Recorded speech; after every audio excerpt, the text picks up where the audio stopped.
Assalamu alaikum, урматтуу багбандар. Бүгүн 21 апрель 2024 жыл.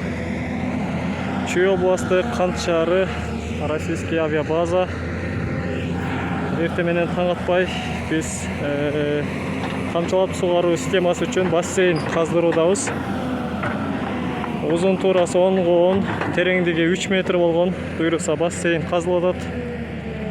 Бул жакта сөзсүз болбосо болбой турган жаткана, туалет. Ал жакта дагы скважинадан суу чыгардык. Ошонун дагы тегеректерин каздырып, буйрукса сууну соруп берүүчү насосту жердин астына жайгаштырабыз. Максат дагы көбүрөөк суу чыгарыш, насоско дагы азыраак күч келүүсү жана иштин эффективдүүлүгүн 2 эсеге чыгаруу. Кошуналарыбыздын тажрыйбалары жакшы бул темаларда. Алардын тажрыйбаларынан пайдаланып атабыз. Кудай буйруса мистек көчөттөрүбүз тегиз көктөдү.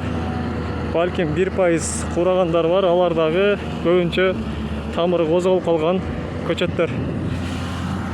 Мындай болуп жалбырактарын ачып, уже өсүп калды. Кээ бирлери эми жалбырак ачып атат. Булардын чаңдашуу жолу менен көбөйгөндүгү үчүн, уруктан көбөйтүлгөндүгү үчүн ар кимдин генетикалык мүнөзү ар кандай. Көчөттөр Кудай буйруса жакшы. Уже мисте жыттана баштады бул жактагы сонун болуп. Ошондой бир көрүнүш.